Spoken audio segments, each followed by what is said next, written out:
தாவேகா தலைவர் விஜய் அவர்கள் சென்னை உயர்நீதிமன்றத்துல ஒரு வழக்கை தொடர்ந்திருக்கிறார். திமுக அரசு தொடர்ச்சியாக தங்களுக்கு எந்த ஒரு அனுமதியும் கொடுப்பதில்லை. குறிப்பாக காவல்துறை நிறைய கட்டுப்பாடுகளை போடுறாங்க. ஒரு பேரணியை நடத்த முடியவில்லை அப்படின்னு சொல்லி, எங்களுக்கு முறையான அனுமதியை தர வேண்டும் அப்படின்னு சொல்லி ஒரு கேஸை சென்னை உயர்நீதிமன்றத்துல போட்டிருந்தாங்க. அது இன்னைக்கு வழக்கு விசாரணை வந்துச்சு. என்ன நடந்துச்சு நீதிமன்றத்துல கொஞ்சம் விரிவா சொல்லுங்க. தாவேகாவினுடைய இந்த தலைவர் விஜய் பங்கேற்கிற இந்த பரப்புரை நிகழ்ச்சிகளுக்கு நிபந்தனைகளின்றி அனுமதி தருவதற்கு உத்தரவிட வேண்டும் அப்படிங்கிறது அந்த வழக்கினுடைய சாராம்சம். அதற்காகத்தான் அந்த வழக்கை நிர்மல்குமார் தொடுத்திருந்தார். வழக்கு நீதியரசர் என் சதீஷ்குமார் அவர்கள் முன்பாக இன்றைக்கு விசாரணைக்கு வந்தது. விஜய் தரப்பு நிர்மல்குமார் தரப்பினுடைய வழக்கறிஞராக மூத்த வழக்கறிஞர் ராகவாச்சாரி அவர்கள் ஆஜராகி தன்னுடைய வாதங்களை முன்வைத்தார். அதுல அவங்க என்ன சொல்ல வர்றாங்க அப்படின்னா, ஒரு அதிகமான கட்டுப்பாடுகள் விதிக்கிறாங்க. மற்ற அரசியல் கட்சிகளுக்கு விதிப்பதை விட அதிகமான கடுமையான கட்டுப்பாடுகளை அவர்கள் விதிக்கிறார்கள். அதனால நாங்க நிகழ்ச்சியை நடத்த முடியவில்லை அப்படிங்கிற மாதிரி சொல்றாங்க. அதே போல எவ்வளவு பேர் வருவாங்க, எத்தனை வாகனங்கள்ல வருவாங்க, இந்த மாதிரி எல்லாம் கேட்கிறாங்க. அதே போன்று மாற்றுத்திறனாளிகள், கர்ப்பிணிகள்லாம் வரக்கூடாதுன்னு சொல்றாங்க அப்படின்னு முன்வைக்கும் பொழுது நீதியரசர் சதீஷ்குமார் குறுக்கிட்டு ஒரு கேள்வி கேட்கிறார். இது போன்ற எல்லா கட்டுப்பாடுகளும் அனைத்து அரசியல் கட்சிகளுக்கும் விதிப்பது தானே அப்படின்னும் போது, இல்ல மற்ற கட்சிகளுக்கெல்லாம் கர்ப்பிணி மாற்றுத்திறனாளி வரக்கூடாதுன்னு சொல்லல அப்படின்னு இவங்க எடுத்து சொல்றாங்க. அப்போ அவர் கேட்கிறாரு, இது நல்ல விஷயம் தானே? ஏன்னா ஒரு கடுமையான கூட்ட நெரிசலில் கர்ப்பிணிகளோ மாற்றுத்திறனாளிகளோ இருந்தால் அவர்கள் அந்த நெரிசலில் சிக்கிக் கொண்டால் அவர்கள் தப்பிப்பதற்கான வாய்ப்புகள் இயல்பாவே குறைவுதான். அவர்களால வேகமா இது பண்ணி மற்றவர்கள் அந்த நெரிசல்ல மீண்டு வர முடியாது. அப்போ அது சரியாகத்தானே இதை அவங்க பண்றாங்க. இல்லைன்னா நீங்க மற்ற கட்சிகளை விட நீங்கள் ஒரு முன்னுதாரணமா இருக்கலாம்ல, கர்ப்பிணிகளும் மாற்றுத்திறனாளிகளும் கூட்டத்துக்கு வர வேண்டாம் அப்படின்னு சொல்லி அறிவித்து கூட நீங்கள் ஒரு முன்னுதாரண கட்சியா இருக்கலாமே அப்படின்னு என் சதீஷ்குமார் அவர்கள் கேட்டார். அதே போன்று இவர்கள் தங்களுடைய வாதங்களை வைத்த பிறகு அப்போது காவல்துறையின் சார்பாக அரசு வழக்கறிஞர் ஆஜராகி அவர் சில விளக்கங்களை கொடுத்தார்.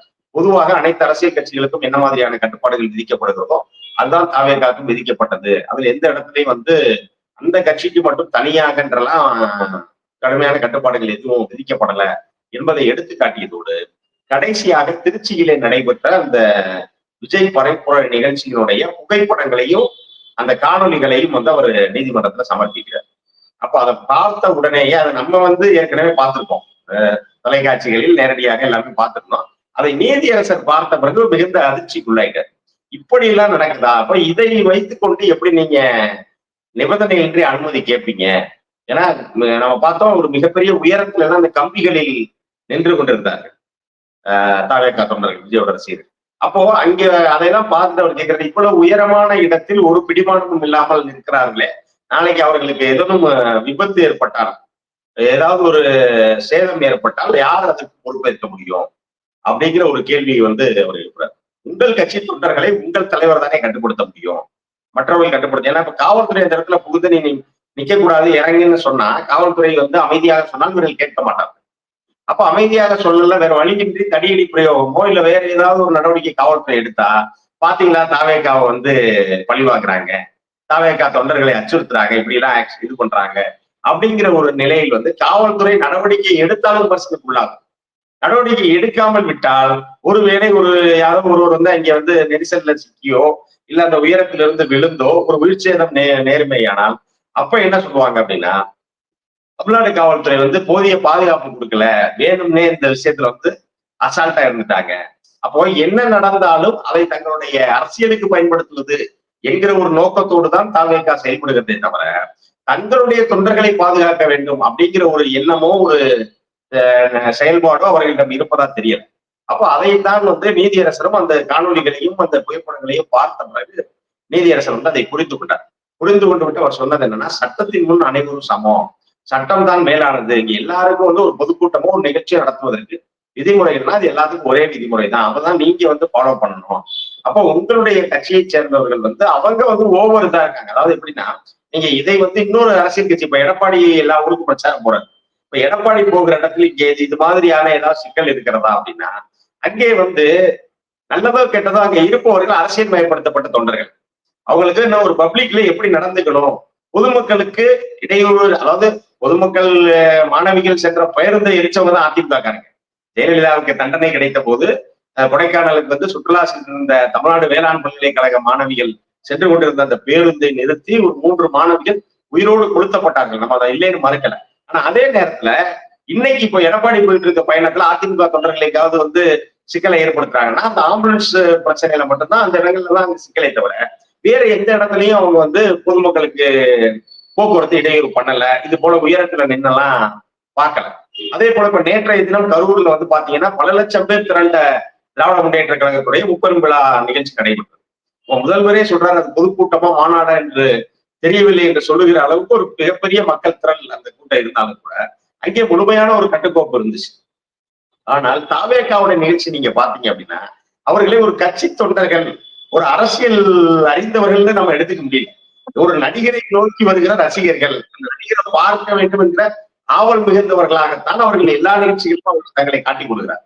ஒரு நடிகர் வர்றாருன்னா அவரை பார்க்க எவ்வளவு உயரத்துல இருந்து பார்க்கணும், அவரை பார்த்தா போதும், அவரை தொட்டா போதும் அப்படிங்கிற ஒரு எண்ணம் தான் விஜயோட கூட்டத்திற்கு வருபவர்களை பார்க்கிற போதுதான் நமக்கு எழுகிறது. அப்ப அந்த ஐயத்தை தான் நம்ம நீதிபதி குறிப்பிடுகிறார். அப்ப அப்படி வந்து அவங்க ஒரு உயரத்துல நிக்கிறதோ இல்ல நெரிசல்ல சிக்கிறதோ அது யார் அவங்களை கட்டுப்படுத்த முடியும்? அப்போ உங்க கட்சி தலைவர் தான் இதற்கு வந்து பொறுப்பேற்கணும் அப்படிங்கிற ஒரு கடுமையான ஒரு கருத்தை வந்து அவர் இன்றைய உத்தரவிலே பிறப்பித்திருக்கிறார். அதே போக இந்த வழக்கு வந்து செப்டம்பர் 27க்கு ஒத்திவைக்கப்பட்டிருக்கிறது.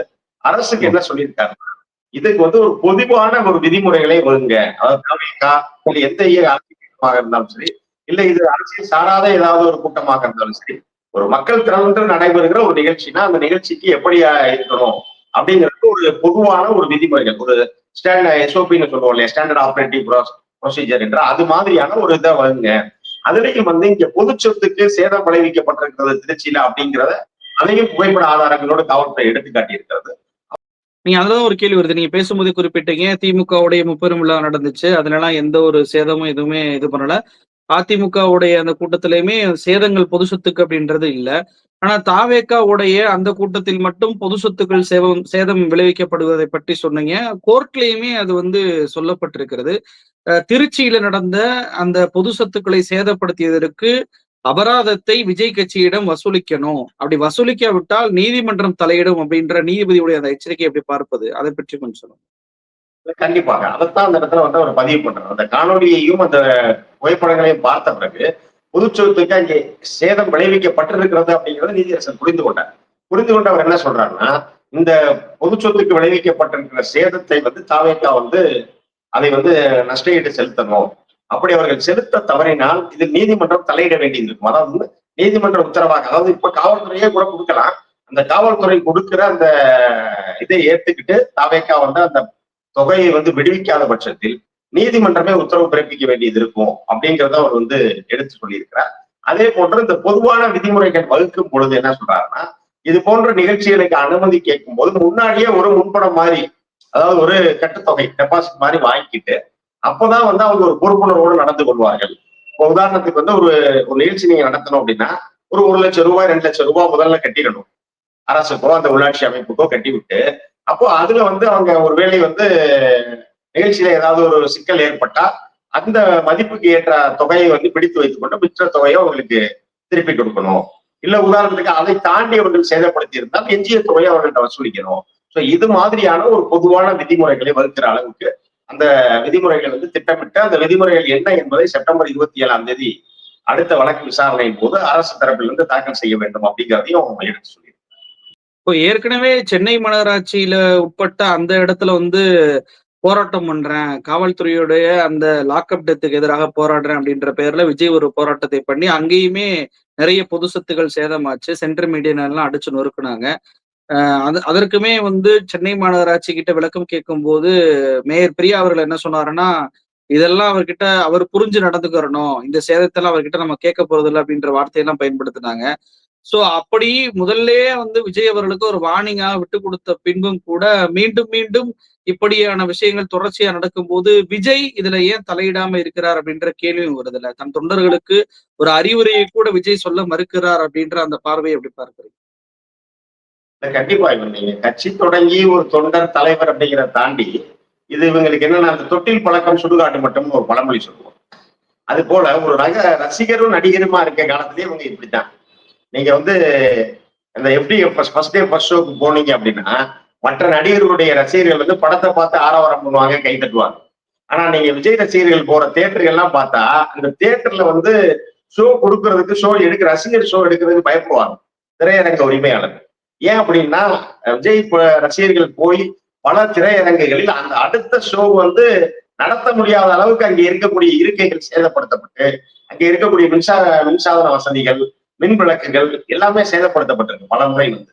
இப்போ இதெல்லாம் பாத்தீங்க அப்படின்னா இதற்காக ஒரு முறை வந்து திரையரங்க உரிமையாளர் சங்கத்துல இருந்து விஜய்க்கு ரெட் கார்டுலாம் போட்டாங்க. அப்போ இதையெல்லாம் தாண்டி அப்போ இதுலயாவது அவர் என்ன சொல்லியிருக்கணும்னா புரிந்து கொண்டிருக்க வேண்டும். அதான் அதனாலதான் நான் மீண்டும் மீண்டும் சொல்றேன், ரசிகனுக்கும் ஒரு தொண்டனுக்குமான வேறுபாடுங்கிறது அதுதான். இப்ப திமுகவோ அதிமுகவோ வேற எந்த அரசியல் கட்சியாக இருந்தாலும் பொதுமக்களுக்கு இடையூறு ஏற்படுத்தக்கூடாது, நம்ம எப்படி ஒரு பொதுவெளியில் எப்படி நடந்து கொள்ள வேண்டும் என்கிற புரிதல் இருக்கும். அதில் இருக்கக்கூடிய அளவுகளில் வேணா வித்தியாசப்படும். ரொம்ப தெளிவாக இருப்ப ஒருத்தர் இருப்பான், கொஞ்சம் இதானவங்க வந்து அதிமுக போன்ற இடங்கள்ல எளிதாக உணர்ச்சி சொல்லுவாங்க. ஆனா இப்ப திமுக அது மாதிரி பண்ண மாட்டாங்க, அறிவுபூர்வமா சிந்திப்பாங்க. இப்படியான வித்தியாசங்கள் வேணா இருக்குமே தவிர, ஆனால் இங்கே இருப்பது முழுக்க முழுக்க ஒரு ரசிக மனோபாவம். விஜயை பார்க்கணும், நடிகரை பார்க்கணும், அந்த நடிகருக்கு வந்து நம்ம தொடணும், கை கொடுக்கணும், அவங்களோட புகைப்படம் எடுக்கணும், இப்படியான நோக்கம் தான் இங்க வருபவர்களுக்கு இருக்கிறதே தவிர, நாம வந்து ஒரு மாற்று அரசியலை முன்வைக்கிறோம். நம்ம வந்து ஒரு நாளைக்கு நாம தான் ஒரு முதல்வருங்கிற ஒரு எண்ணத்தோடு நம்ம அரசியலுக்கு வர்றோம். அப்ப நாம வந்து ஒரு மற்றவர்களுக்கு முன்மாதிரியாக எப்படி நடந்து கொள்ள வேண்டும், நம்முடைய தொண்டர்கள் எப்படி நடந்து கொள்ளணும் அப்படிங்கிற ஒரு சிந்தனை எல்லாம் வந்து விஜய்க்கு முதல் இருக்கிற மாதிரி தெரியல. ஆனா அததான் இன்னைக்கு நீதியரசர் வந்து ஒரு இதாவே சுட்டி காட்டுறாரு. இப்ப இவர்களை கட்டுப்படுத்த வேண்டிய பொறுப்பா கட்சி தலைவருக்கு தான் இருக்கிறது அப்படின்னு நீதிபதி குறிப்பிட்ட அந்த வாசகம் என்பது வந்து விஜய்க்கு ஒரு நேரடியான ஒரு வாணி. இப்ப விஜய் வந்து பெரம்பலூர் அப்படின்ற ஊருக்கு என்னால வர முடியல, உங்களை காக்க வச்சுட்டேன் அப்படின்னு சொல்லி ஒரு அறிக்கை வெளியிடுறாரு. ஆனா விமான நிலையத்துல வந்து தன்னுடைய தொண்டர்கள் பேரிகேட்டை உடைச்சதாக இருக்கட்டும், திருச்சியில வந்துட்டு ஒரு அப்பாவி ஒரு வயதான ஒரு நபருடைய அந்த மரக்கடையை அடைச்சு ஒடிச்சதா இருக்கட்டும், சாலையில வந்து நிறைய செருப்புகளை வந்து தூவி விட்டு போடுறாங்க, கழட்டி விட்டு போயிடுறாங்க. அதை துப்புரவு தொழிலாளர்கள் வந்து கிளீன் பண்றது எல்லாத்தையும் விஜய் பாப்பாருல்ல.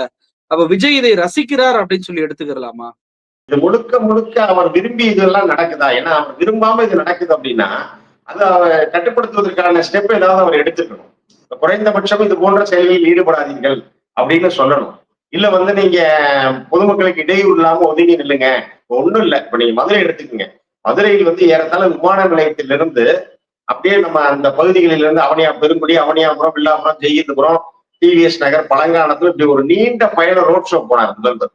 எந்த இடத்துலயாவது ஏதாவது ஒரு சிக்கல் இருந்ததா? ஏன்னா இங்க வந்திருந்த பொதுமக்களாக இருக்கட்டும், திராவிட முன்னேற்ற கழகத்தை அவர்களாக இருக்கட்டும், அந்த காவல்துறை கொடுத்த அந்த தடுப்புக்கு உள்ளே இருந்து அவங்க அந்த முறைப்படி என்ன நடவடிக்கை அதை ப்ராப்பரா செஞ்சாங்க. அப்போ அதனால வந்து அவங்க முறையா போக முடியும். இப்ப இவர் இடத்துக்கு இவருடைய பிரச்சாரத்துக்கு இவர் வாகனமே வர முடியல. அப்போ உங்கள்ட்ட என்ன ஒழுங்கு இருக்கு? அப்போ நீங்க இவருடைய நடிச்ச ஒரு திரைப்படம் தான், அதுல ஒரு வடிவேலுடைய நகைச்சுவை காட்சி வரும். காலையில போட்டிக்கு சாயங்காலம் போவாரு. அது போலதான் கிட்டத்தட்ட இவர் ஒரு இடத்துல பிரச்சாரத்தை தொடக்கணும்னா அந்த இடத்துல ஆன் டைமுக்கு இவராலேயும் நிக்க முடியலையே. காரணம் என்ன? அரசு ஏதாவது உங்களை போக விடாம தடுத்துருச்சா? இல்ல அரசு வந்து உங்களை வந்து விமான நிலையத்துல காக்க வச்சுச்சா? இல்ல வேற ஏதாவது ஒரு இடத்துல காக்க வச்சுச்சா? உங்களுடைய தொண்டர்களை தாண்டி உங்களால உள்ள போக முடியல. அப்போ இது என்ன நினைக்கிறாங்கன்னா, ஒரு பெரிய மக்கள் திரள் இருக்கு, அப்படியே ஒரு மக்கள் கடல்ல விஜய் நீந்தி வர்றாரு, இது போன்ற ஒரு மாய தோற்றத்தை உருவாக்குவதை விஜயை விரும்புகிறாரோ அப்படின்னு தான் நம்ம சந்தேகப்பட வேண்டியது இருக்கு. ஏன்னா இது விஜயின் விருப்பத்திற்கு மாறாக இதெல்லாம் அரங்கேறுது அப்படின்னா அவர் கண்டிப்பா அவர் நினைத்தால் தடுத்திருக்க முடியும். அப்படி தடுக்க முடியவில்லை என்று சொன்னால் தன்னுடைய ரசிகர்களையோ தொண்டர்களையோ கட்டுப்படுத்த முடியாத ஒரு நபராகத்தான் விஜய் இருக்காருன்னா, அப்ப அவர் நாளைக்கு தமிழக அரசியல் எப்படி கட்டுப்படுத்த போறார்? தமிழ்நாடு அரசை எப்படி கட்டுப்படுத்த போறார்? ஆக முறைப்படி தன்னை சார்ந்திருக்கிற தன்னோடு இருக்கிறவர்களை குறைந்தபட்சம் அவர்களை சரியாக நேர்மையாக வழிநடத்த தெரியாத ஒருவர் மக்கள் அரசியலுக்குள் வந்து என்ன சாதிக்க போகிறார் அப்படிங்கிற ஒரு கேள்விதான் இப்ப விஜய் நோக்கி நம்ம இப்போ விஷயம் வந்து கோர்ட் வரைக்கும் போயிருச்சு. நீதிபதி வந்து விஜய் அவர்களுடைய ரசிகர்கள் பண்ண அந்த விஷயங்கள் எல்லாத்தையும் பார்த்து விட்டார். இப்போ அடுத்த சனிக்கிழமை கண்டிப்பா இன்னும் ஒரு நாள்ல வந்துட்டு விஜய் அவர்கள் கிளம்பி இருப்பார். கிளம்பி வந்துட்டு அடுத்த இடங்கள்ல வந்து பிரச்சாரம் பண்ண போவாரு. இப்ப அங்கேயும் இது போன்ற விஷயங்களை ரசிகர்கள் வந்து செஞ்சுட்டாங்க அப்படின்னா, அது மீண்டும் ஒரு கோர்ட்ல வந்து மிகப்பெரிய ஒரு குட்டு வைக்கக்கூடிய ஒரு நிலைமை வந்துராதா? அவருடைய தொடர்ச்சியான பிரச்சாரத்திற்கு கோர்ட்டே வந்து தடை விதிக்கக்கூடிய நிலைமை எல்லாம் உருவாகிறாதா? ஏன்னா பாதிக்கப்படக்கூடிய பொதுமக்கள் வந்து ஒரு கேஸ போட்டாலோ, இது போன்ற விஜய் வந்தாவே இந்த மாரி பிரச்சனைகள் நடக்குது. எங்களுடைய பொருட்களுக்கு பாதுகாப்பு இல்ல அப்படின்ற மாரி கேஸ போட்டா, அது விஜயுடைய பிரச்சாரத்திற்கு வந்து தடையாகி விடாதா? இந்த நிலைமையிலயாவது விஜய் அவர்கள் வாய் திறந்து அந்த கட்டுப்பாட்டை சொல்ல வேண்டிய நிர்பந்தத்திற்கு ஆளாவார் அப்படின்னு சொல்லி பார்க்கலாமா? இல்ல இது நான் முதல்ல குறிப்பிட்டதெல்லாம் போல இது எல்லாமே இவங்க செயற்கை அப்படி ஒரு தோற்றத்தை உண்டாக்குறாங்க. நாளைக்கு இது போல தொடர்ச்சியாக சிக்கலை ஏற்படுத்தி, நாளைக்கு அவர் வந்து மக்கள் பொதுமக்களுடைய எதிர்ப்போ, இல்ல கோர்ட்டே வந்து நீங்க உங்க ரசிகர்கள் இப்படி எல்லாம் நடந்துக்கிறாங்க. அதனால உங்களுக்கு வந்து அனுமதி மறுக்கப்படுகிறது அப்படின்னு சொன்னா, அதை வைத்து அரசியல் செய்வதற்கு அவர்கள் தயாராக இருக்கிறார். அப்படி ஒரு அதனாலதான் அது போன்ற ஒரு சூழலை இவங்களே வலித்து உருவாக்குறாங்க. இப்ப இல்ல அப்படின்னா இவங்க வந்து ஒரு பெரிய பொதுக்கூட்டம் நடத்திட்டு போனான்ல. இப்ப உதாரணத்துக்கு திருச்சி எடுத்துக்கிட்டீங்கன்னா, திருச்சியில் பொதுக்கூட்டம் நடத்துவதற்கென்று ஒரு குறிப்பிட்ட இடங்கள் இருக்கிறது. இப்போ பொன்மலை மைதானம் இருக்கு, ஜி கார்னர் மைதானம் இருக்கு, மஞ்சப்பூர் பக்கத்துல ஒரு இடம் இருக்கு. இப்படி குறிப்பிட்ட இடங்கள். இப்ப மதுரைன்னா, மதுரையில வந்து இப்ப நம்ம புறவழிச்சாலையில இப்ப அவங்க 2ஆம் ஆண்டு விழா தொடக்க கூட்டம்லாம் நடத்துற மாதிரி புறவழிச்சாலையில சுற்றுச்சாலையில ஒரு கூட்டம் நடத்திட்டு போயிடலாம். ஆனா அதை மறுத்து அவர்கள் பரப்புரை செய்ய வேண்டும் என்ற அனுமதி கோரிய இடம் மரக்கடை. திருச்சி மரக்கடை என்பது மக்கள் ஒரு நெரிசல் மிகுந்த ஒரு இடம். அப்போ இது மாதிரி ஒரு இடத்தை வேண்டுமென்றே கேட்டு இவங்க இதை பண்றது எல்லாமே பார்க்கும்பொழுது இது சிக்கலாகணும். இதன் மூலமாக தான் தடுக்கப்பட்டால் எனக்கு தெரிஞ்சு அவர் முழுமையாக வெளியே வந்தெல்லாம் அரசியல் செய்வதற்கு அவரே விருப்பல. இத்தனை நாள் ஒர்க் ஃப்ரம் ஹோம் மாதிரி இருந்தாரு. இப்போ வந்து வீக்கெண்ட் மட்டும் ஒர்க் பண்ற மாதிரி இருக்காரு. அப்போ வந்து இன்னைக்கு அரசியல் அப்படிங்கிறது வந்து 24/7 இருக்கணும். 365 டேஸ் இருக்கணும். அதற்கெல்லாம் விஜய் தயார் இல்லை. ஆக இப்படி ஒரு சிக்கலை வந்து இவங்களே உருவாக்கிட்டு அதன் காரணமா என்ன சொல்லி தப்பிச்சுவாருன்னா, நான் வர்றதுக்கு அவங்க அரசு அனுமதி மறுக்கல, அது அனுமதி தரல, மறுத்துட்டாங்க, அதனால நான் உங்களை எல்லாம் சந்திக்க முடியல அப்படின்னு. ஏன்னா இங்க மட்டும் இல்லை, இப்ப பரந்தூர் விமான நிலைய பிரச்சனையப்ப இதே தான் பண்ணாரு. மரத்துல உட்கார்ந்துகிட்டு அவங்க தொண்டர்கள் பண்ண சிக்கல். அவரை வண்டி வந்து அங்க போய் ஒரு மண்டபத்துல அனுமதி கொடுக்கப்பட்டது. ஆனா அந்த மண்டபத்துக்குள் விஜய் நுழைய முடியாம அந்த வேன்ல நின்னே பேசினார். கேட்டா உங்களை எல்லாம் சந்திக்கிறதுக்கு எனக்கு அரசு இடம் கொடுக்கல, அனுமதி கொடுக்கலன்னு அங்கே பேசினார். ஆக இப்படி இதை எதையாவது பண்ணிட்டு இதை வச்சு அரசியல் செய்யணும் அப்படிங்கிற ஒரு எண்ணம் தான் விஜயிடம் இருக்கிறதே தவிர, இந்த சிக்கலை வந்து ஒரு முறையாக கையாண்டு ஒரு போதிய அரசியல் விழிப்புணர்வு பெற்றவர்கள், ஒரு பல அரசியல் நிகழ்ச்சிகளை நடத்தியவர்கள், அவங்க எல்லாம் உட்கார்ந்து அவர்களுடைய ஆலோசனையை கேட்டு பெற்றால் இந்த பரப்புரையை மிக எளிதாக சிறப்பாக நடத்திவிட முடியும். நிகழ்ச்சியில் கலந்து கொண்டு பல்வேறு தகவலை நம்ம நேற்று பகிர்ந்துட்டீங்க. ரொம்ப நன்றி சார். வாய்ப்புக்கு நன்றி. வணக்கம்.